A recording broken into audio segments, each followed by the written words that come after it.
तर संसदेत सरकार विरोधात बोलल्यानंतर सदानंद सुळेंना नोटीस येते। सदानंद सुळेंना आलेल्या नोटीसीवर सुप्रिया सुळेंनी ही प्रतिक्रिया दिली आहे। आयकरच्या नोटीसीला आम्ही लव्ह लेटर म्हणतो असंही सुप्रिया सुळेंनी म्हटलंय। तर सुप्रिया सुळेंना गैरसमज आहे, चुकीचं काम करणाऱ्यांना नोटीस येते। सुप्रिया सुळेंच्या प्रतिक्रियेवर गुलाबराव पाटलांनी हे उत्तर दिलंय।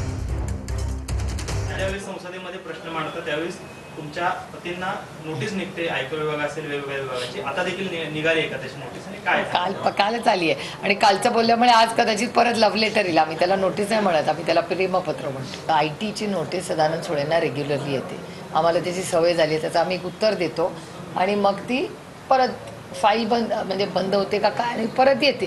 किती नोटीस आहे? तेच मी सदानंद सुळेंना डेटा काढायला सांगितलं आहे की कोरिलेट करायला पाहिजे। मला उगाच यांच्यासारखी आरोप करायची सवय नाही, पण ते आपण कोरिलेट करूया की मी किती वेळा पार्लमेंटमध्ये बोलले आणि नोटीस किती वेळा आली। हा कोरिलेट डेटा करून मी माझ्या फेसबुकवरच टाकणार आहे। आता सदानंद सुळेंना आजच विनंती केली की बरं जरा बघावं। सुप्रिया सुळे बोलले बुवाच की मी सरकारवर जर बोलले तर माझ्या नवऱ्याला ईडीची नोटीस येते, असं आहे सरकार। त्यांची गैरसमज आहे। ज्यांनी काही चुकीची कामं केली असतील त्यांच्याकरताच ईडीच्या नोटीस आहेत, त्यामुळे त्यांनी असा काय भ्रम करून घेऊ नये की कोणालाही ईडीच्या नोटीस देतात।